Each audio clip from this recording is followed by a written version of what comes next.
It's funny, when you were a little kid, you yearned for belonging. You wanted to find a place where you could be accepted, where you could be yourself and feel like you belonged. And you looked longingly for that. You wanted to make the team. You wanted to, be in the choir, or whatever it took to kind of feel like you had a place, right? I read a Forbes article on belonging this week that said this: we are hardwired for connection. Belonging is that feeling of connectedness to a group or a community. It's a sense that you're part of something. You feel attached, you feel close, thoroughly accepted. To truly feel a sense of belonging, you must feel unity and a common sense of character with someone or with a group or a community. So true, but where do they get this idea that we are hardwired for this?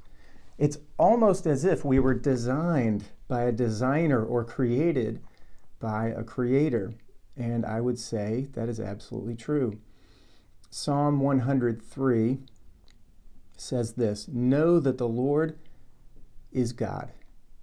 He created us and we belong to him, or we find our belonging in him.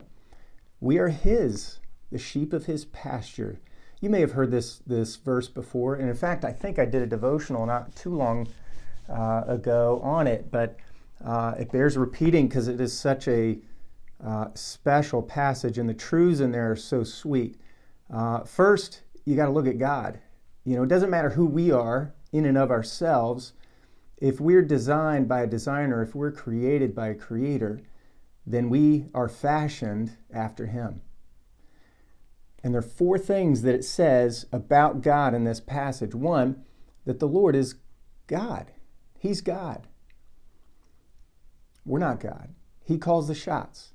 He designs. He creates. It's his sovereign plan that he is overseeing in our lives. He's God. Two, he's creator. It says he created us. Let's not get that twisted, right? We didn't create.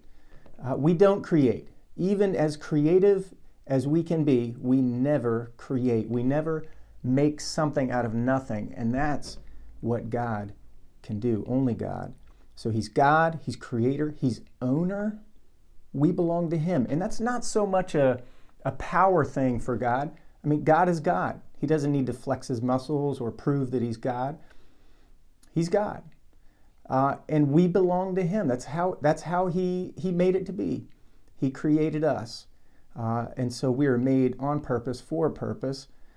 He's the owner. But there's where our sense of connectedness and belonging comes, that we belong to him, or we find our belonging in him.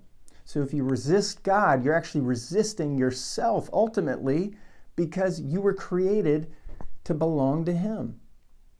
We are his people, the sheep of his pasture. So the fourth thing we learn about God in this passage is that he is shepherd. So not only does he think up this whole plan, not only does he create, not only does he own all things, but he shepherds us. He loves us. He takes care of us. He's got a plan for us. He knows exactly what we need at exactly the right time. He shepherds us. And then only when you look at God for who he is can you then begin to see yourself for who you really are.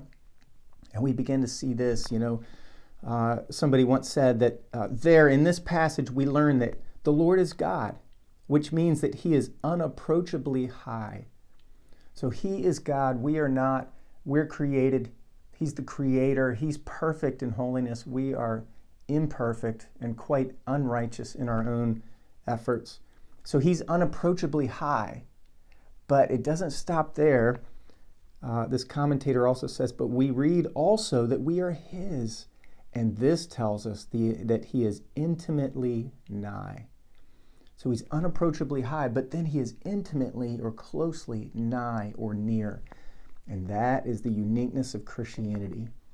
Jesus is God, Emmanuel. Jesus is God who has drawn or come near. And James tells us that we should draw near to God because he is near to us. So it's a response thing.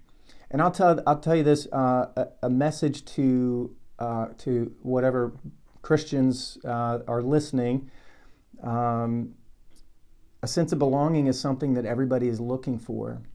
I think it would behoove us to create places of belonging for those who don't currently believe in Jesus.